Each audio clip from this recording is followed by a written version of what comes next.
Hi friends, welcome to என் சமையல் உலகம். இன்றைக்கி நம்ம சேனலில் ஒரு பூ வீடியோ தாங்க பார்க்க போகிறோம்.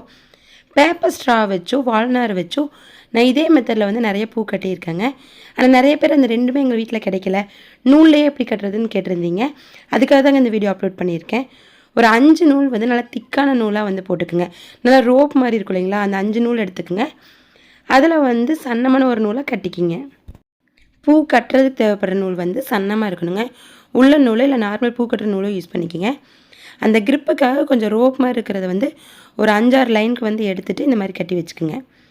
இப்போ அந்த முடிச்சுக்கு மேலே வந்து 2 பூ வைக்கிறேன். பூ வந்து முடிச்சு போட தேவையில்லைங்க, அப்படி சுற்றிகிட்டே தான் வரப்போகிறோம். ஃபஸ்ட்டு பூக்கு வேணால் நீங்கள் முடிச்சு போட்டுக்குங்க. 2 சுற்றிட்டு நார்மலாக பூக்கு முடிச்சு போடுவீங்களா, அந்த மாதிரி முடிச்சு போட்டுக்கலாம். பூ கட்ட தெரியாதுங்க, முடிச்சு போட தெரியாதுங்க, அப்படி சுற்றினா போதுங்க.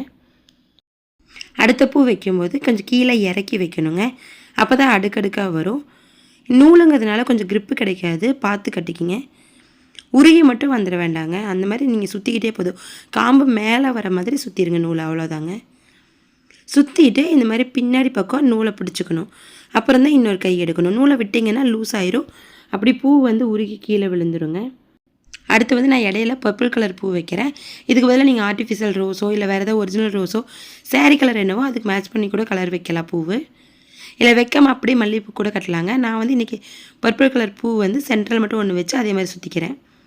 நீங்கள் ஃபஸ்ட் டைம் கட்டி பழகிறீங்கன்னா மல்லிகைப்பூலாம் கட்டாமல் இந்த மாதிரி கொஞ்சம் காம்பு நீளமாக இருக்கிற பூவை எடுத்துக்கோங்க.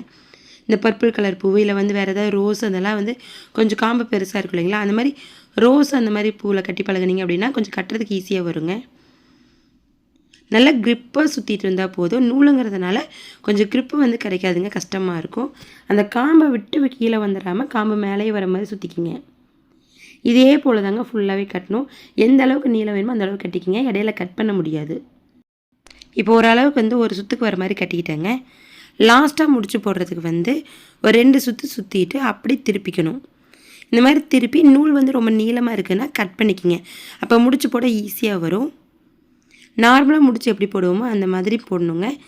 இல்லை உங்களுக்கு இந்த முடிச்சு வராதுன்னா நூலையும் கட் பண்ணி விட்டுட்டு நார்மலாக வந்து இப்படி சுற்றி முடிச்சு போடுவோம் இல்லைங்களா, கை ஒரு விரல் உள்ளே வச்சு அந்த மாதிரி கூட முடிச்சு போட்டுக்கலாங்க.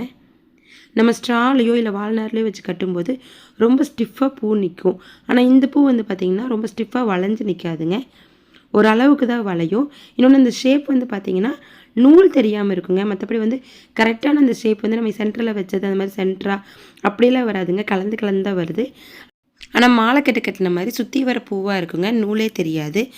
பிரைடலுக்குலாம் யூஸ் பண்ணுறதுக்கு அழகாக தாங்க இருக்கும். ட்ரை பண்ணி பாருங்கள் ஃப்ரெண்ட்ஸ். இந்த வீடியோ உங்களுக்கு பிடிச்சிருந்துச்சுன்னா லைக் ஷேர் பண்ணிவிட்டு நம்ம சேனலை சப்ஸ்கிரைப் பண்ணிக்கோங்க. தேங்க்யூ.